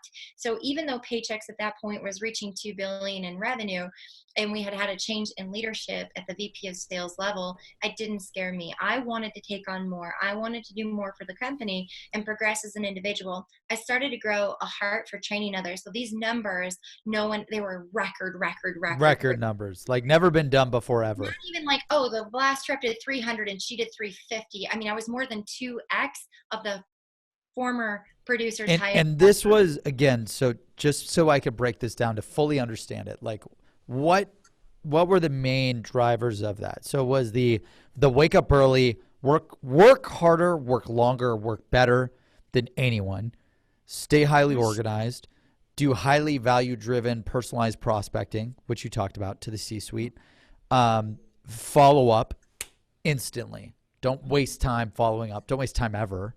Um, were those like, am I missing anything that caused you to be 2 to 3x better than anyone else? Yeah, I knew my product inside and out. I Okay, was so you're a master of the I product was and the solution. absolutely a master of it. And I would always seek to understand. So, use case, especially if you're selling a product or a technology, use case examples and practical application is critically important. Oftentimes, a prospect will ask a question, and I see this happen all the times with reps that we coach. Is a prospect asks a question and they don't take time to define their question and truly understand what they're asking and why.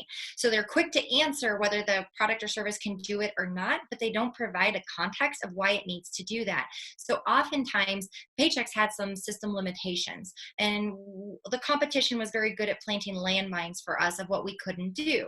But what would happen is I would allow the prospect to define why they were asking me that question, what the practical use case was of why they needed that feature, and what the outcome was expected to be by that feature. And because I knew the technology inside and out, I was a technical ninja. I was able to come up with workarounds and then also debunk. Like a lot of times, I'll give you an example. Anyone listening to this that's in the payroll and HR industry will truly benefit from this. Yep. If you are using a system that is not a single database, so in a single database in the world of HCM, human capital management, you have payroll, HR, time and attendance, benefits administration, applicant tracking, if I didn't say that, and HR benefits were all in one, right? But ultimately, most payroll companies have purchased those modules and then they put a user interface over it, and then on the back end it's integration making them work together, so you don't have a single employee record in the database. What happens is that employee record is duplicated in the other modules, and through integration that data syncs. Well, what happens is you don't have one reporting module that can pull reporting information across the entire system. Yeah, it's a With that, disaster. you the landmines that would be planted for us would say that Paychex can't run a report across these multiple systems. And so I would immediately come back to that prospect and say, well, help me understand what report you need. So rather than being stumped, like, oh, shoot, you're right, we can't run the report, we're going to lose, I would say, well, give me an example of the report. I'm in my demo system. Let's try to build it the best that we can. And what would often happen is they'd be like, well, wait a second. They were just told to ask that question, but they really didn't have a use case. So we would walk through it, or even if they had a use case, we would then together walk through the system. And because I, the salesperson, could produce the report in my demo system that they were looking for, that was no longer a concern. So whereas a rep who doesn't know their technology wasn't able to do that. They may not look knowledgeable. They feel stumped. They're triggered in the meeting. It's a deal breaker. They can't hit that required technology. And then their confidence goes down and they're not able to execute. Then the prospect's no longer confident in them and they're going to pick a different provider. So for me, every time I was asked a difficult question and I wasn't necessarily certain, or if I felt my product or service wasn't going to be able to solve their need based on how the question was asked, I just dug into it. Because when you find out what they are actually asking and what the use case is, you oftentimes, as a consultant, not a sales rep, you can redirect them through a workaround or a path that gets them to that great outcome. And then you're still able to set yourself apart and win. So the secondary piece, yes, the grit, the perseverance, the hustle, the customization, the outreaches, that organization is one. But the other half of the business is you have to be darn good at your job. And do not hide behind a sales engineer. Like, take it upon yourself to learn what your technology does and have more educated sales conversations. Wow, I hope everyone wrote that down. Did you guys write that down? Did you write all of that down right now? That's incredible. Damn, Mary. That was fire. That was straight fire. Thank you. So mastering the product and knowing how to showcase the use cases, the case studies, like literally don't get off the phone and send them follow-up. But when they're on the demo, when they're on the pitch, like walk them through the objections that they're coming up with and show them how the solution overcomes those objections or how to tackle it or whatever it may be. Yeah. I love that example. That example was perfect. And like I was visualizing the whole thing. And this is a problem that I've got because I've got payroll, I got benefits, I got all this shit everywhere. I can't figure out how to make it work all together. It's a disaster. And that's that market that you're going after, which is awesome. I've got two quick questions. So we got to get to your top sales secret, which is the driver for your top sales success, which we're going to get to in 1 second, but I got to ask another second. Your business, your company, Sales BQ, you guys focus a lot on assessing talent, avoiding bad hires. Okay. So what are the characteristics that you hire for? Now this is where I'm bad because I've had such a tough life, like good and bad. I've had so much success and so much failure. And it was first pain and emotional abuse and failure when I was young. And then I turned it into success with two companies that I ran. Well, a company that did really well, a company that lost millions and I lost everything and went bankrupt. And like, you know, this crazy ass story where now I've developed this heart to like want to give everyone a chance. Right. And it makes me a really bad salesperson. CEO that hires salespeople. Because like I just want to believe in the best of everyone. I want to give everyone a chance. I want to inspire and motivate people. So I'm like one of your ideal customers that like can't, like 50% of the sales hires I'm great at. 50% are people that I'm like, you know what, I can change them. I can motivate. I can inspire. I can coach. I can train. And they're going to crush it. And then they don't. So tell me, what are the things that you look for? Like, what's your scorecard of things that you evaluate? What's the number one most important thing on, like, stack rank the score? Give us the scorecard, stack rank it, and then we'll go into your secret. Okay. We use Dave Carlin's Objective Management Group. It's called OMG. I just interviewed him 2 days ago. He's fucking awesome. Well, he's brilliant. And we've built the backbone of our sales hiring. He's amazing. Methodology. And he interviewed 1.7 million salespeople, assessed 1.7 million salespeople. Yeah, and we're probably just 2018 alone probably ran through 500 or 600 of those 1.8. So here's how it works. The number one quality is the will to sell, and that is defined by their willingness and commitment and desire to do whatever it takes ethically to persevere in a sales role. Number one, desire. Do they even want to be in sales? Number two, commitment. Their willingness to do what it takes when the going gets tough, when it's not green, when it's not pretty, when it downright sucks. Do they have the get up and go to keep going? The grit, the perseverance, that commitment score, if it is low, we absolutely will not pass that person through. Next would be outlook.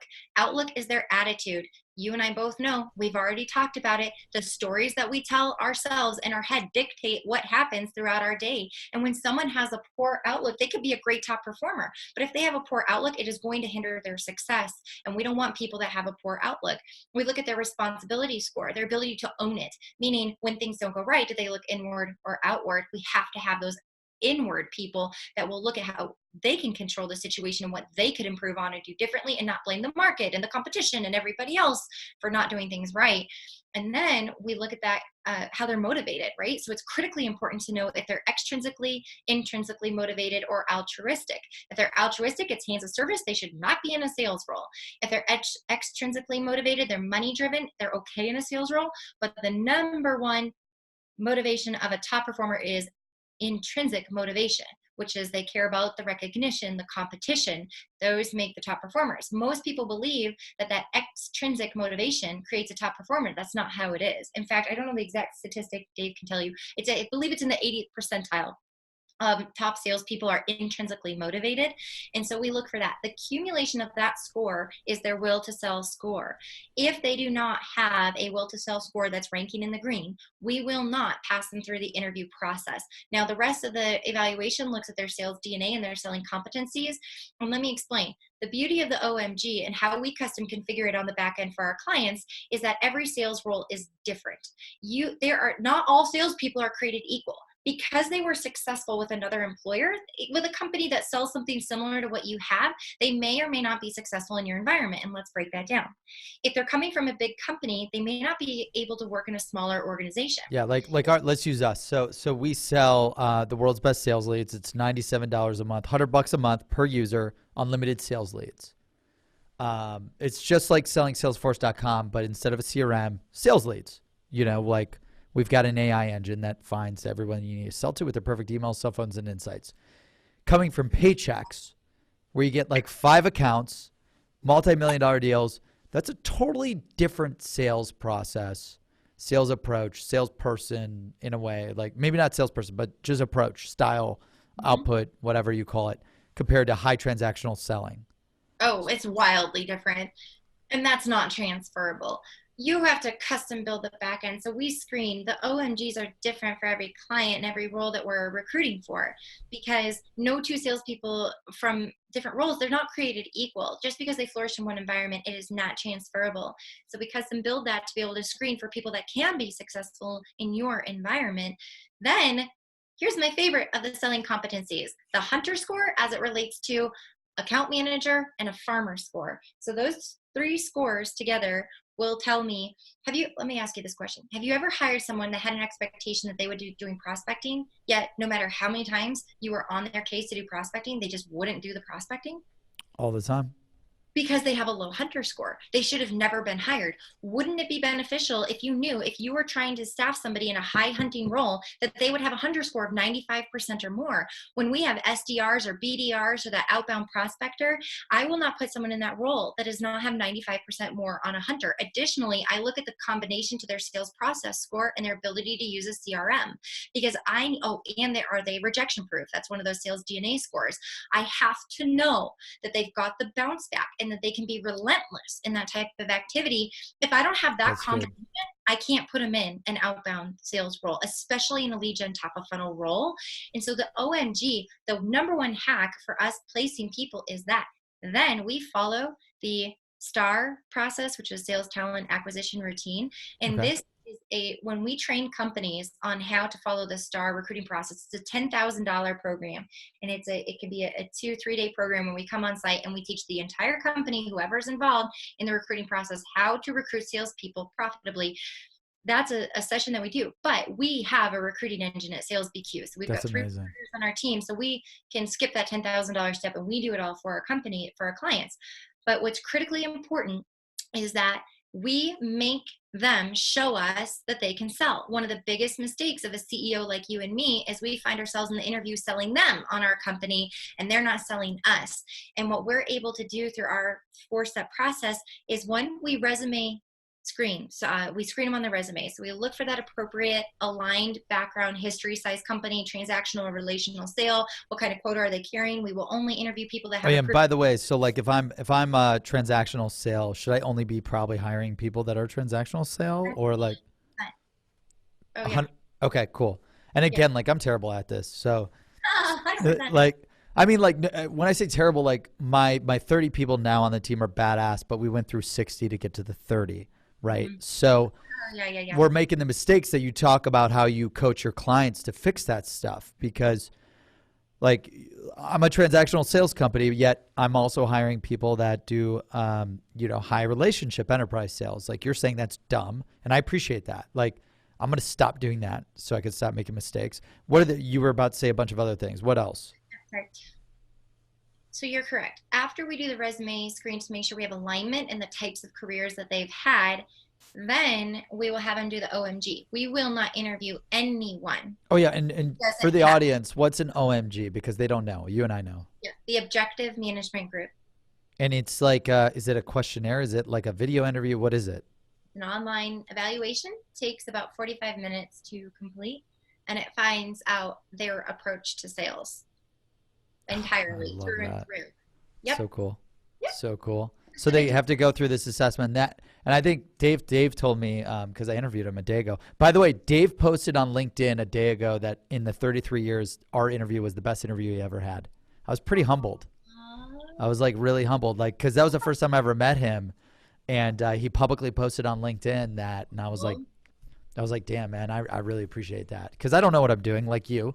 Like we've never done this shit before. I've never done a podcast. I didn't wake up and I was like, damn, I dreamed to do a podcast and a book. So I thought that was really nice of him. And I was just blown away by this whole OMG process. I think he said that that assessment blocks like 92% of people don't get approved or whatever. Or like, I forget what, there was something in the 90% range that like disapproved. Yeah, go for it. I don't know. The 92% statistic is 92% of the hires that are placed past the OMG rise to the top half of the sales organization within the first 12 months. And by the way, we've been using OMG for a year, and I have the stats for you, and it is 100% accurate. 100%. So no bullshit. It's 100% accurate, the 92% is accurate. Yeah. So you applied it. Yo, come on, lights. So you applied it, and it literally was spot on. Absolutely. Damn, I love that. Like you have the data now after a year to say, yeah, no, Dave's no bullshitter. This actually works. No, he's brilliant. And I think it was the other way around too. The bad performers that OMG says not to hire, if you hire them, 75% fail within 6 months. Yeah, I remember that stat too, and I'm like, shit. I was like, I need to know what this thing is, man, and I'm gonna call Sales BQ or Dave to figure that out.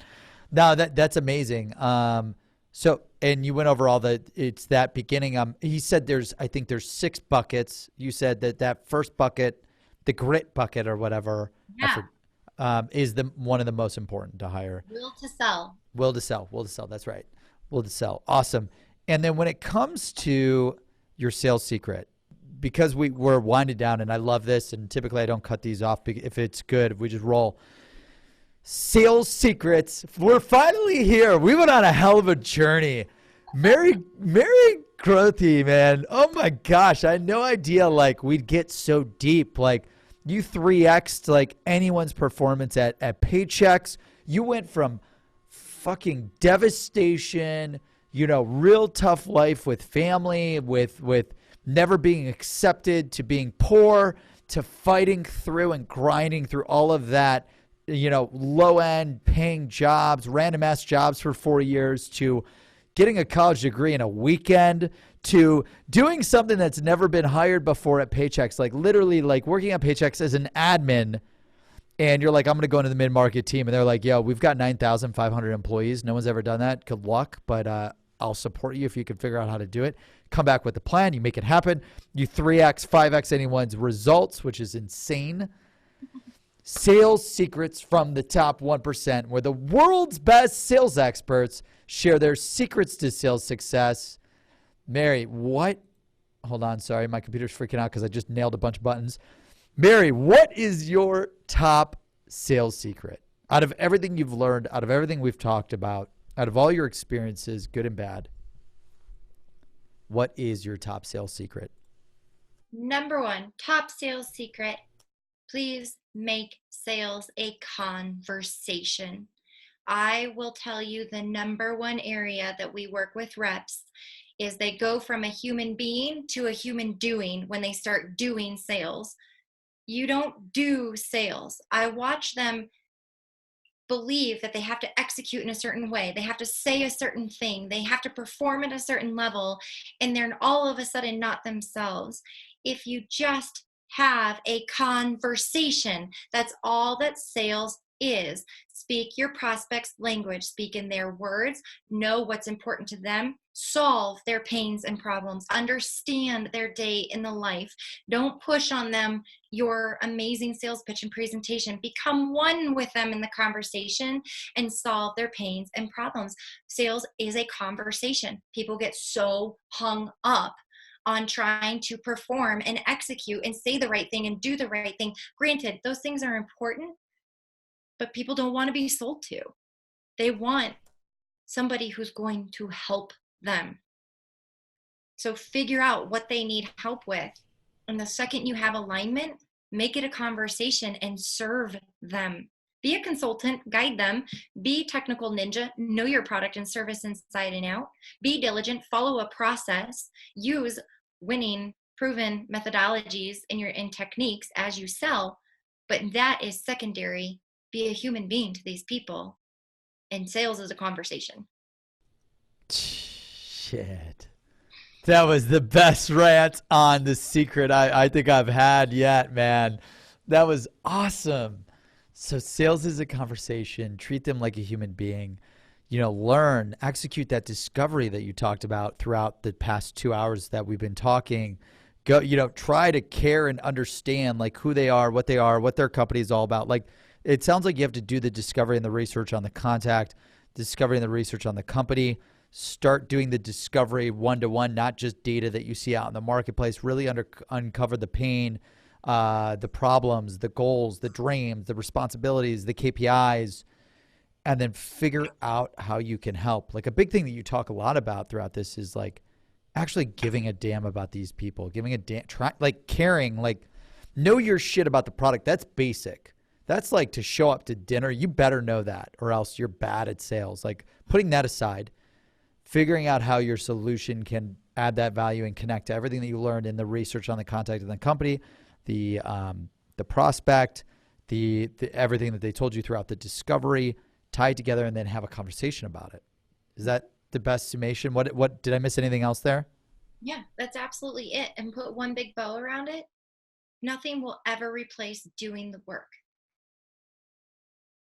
Get up and go. Get the job done. Persevere. Start early, stay late. Be thorough. Follow through. Hustle.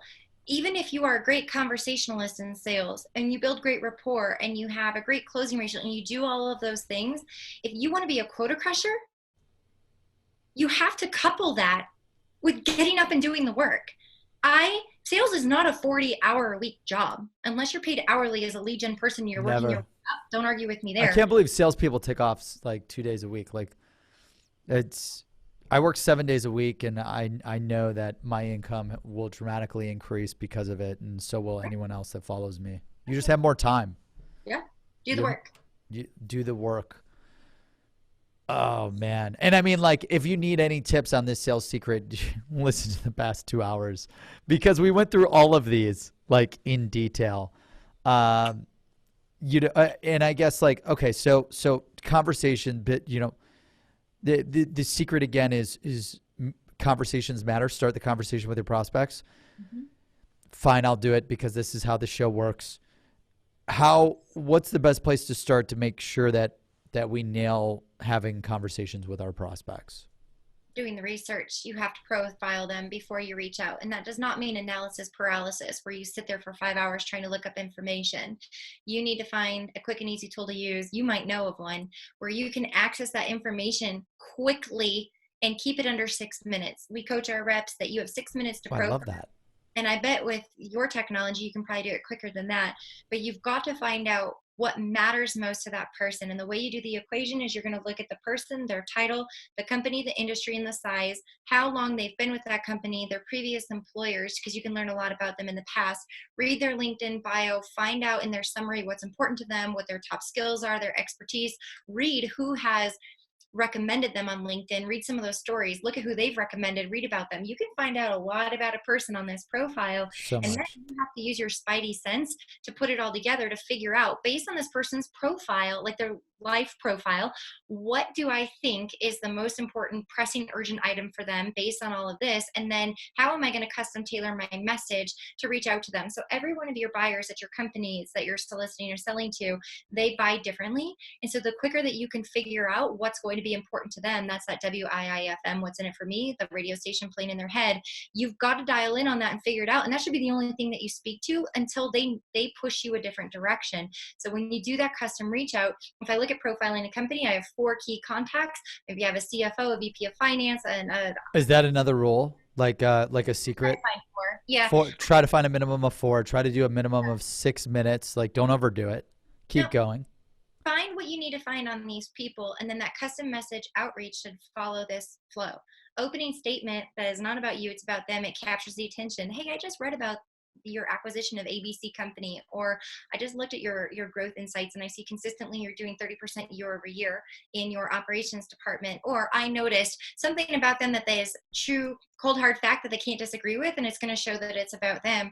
Then you're going to go into that value prop. Typically we work with CEOs who are fill in the pains, problems, and undesirable results they're most likely experiencing based on their profile, put in the overall desired gain statement of working with you, and then do that pattern interrupt about, I'm not sure if you've experienced this, and I love the close and the transition of, may I share with you what we've done for, and then put in the name of their competitor or a like company. That is social proof and validation, where they're going to come back and say, well, heck yes, I want to know what you've done for someone who looks and sounds just like me and how you helped them. You're not asking them, can we jump on a 15-minute call? Can I get with you next week? Can I share with you how I can help you? That's salesy, they don't care, but social proof and validation. May I share with you what we've done for fill in the blank? And then you're like, yeah, I want to know what you did for my competitor or another top name in this industry.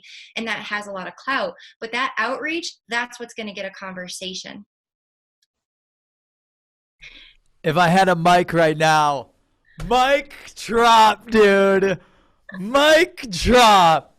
There's nothing else that needs to be said right now. If the world doesn't know who Mary Grothe is, they need to know who she is right now, dude. Fire. Oh my gosh, I just want to run a marathon now. That's the best. Like, now I got to get off this interview and I got to get to work. I got to do the work. Like, I got to get hustling. That was amazing. Guys, Mary, amazing experience. I'm so thankful that you shared your top sales secret with the world. There's a million secrets in today's 2-hour episode. We only had scheduled an hour, and I absolutely love that we just crushed it and went through the whole thing. And there's so many things that everyone can learn from this episode. Where can people follow you, connect with you, subscribe for more info? LinkedIn is number one. I will connect with you if you reach out and you don't look creepy stalker status and you're not in a foreign country. I'd love to connect with you. If you are in a foreign country, send me a personal note referencing this, and then I will go ahead and connect with you. And I would love to follow you there in the newsfeed as well. I'll definitely promote if you have good posts and content. It goes both ways. But ultimately, you can learn more about us at salesbq.com, BQ, the behavioral quotient. Amazing. Wow. Mary, this has been one of my most favorite interviews. Thank you so much for the time today. I mean, an absolute game changer. I know my life is going to be changed forever from this interview, and I hope that it positively impacts and motivates and inspires and educates a lot of you out there today. And for the audience, thank you for tuning in to this episode of Sales Secrets from the Top 1%, where the world's best sales experts share their secrets to sales success. Order your copy at secretsalesbook.com, secretsalesbook.com. That's secretsalesbook.com.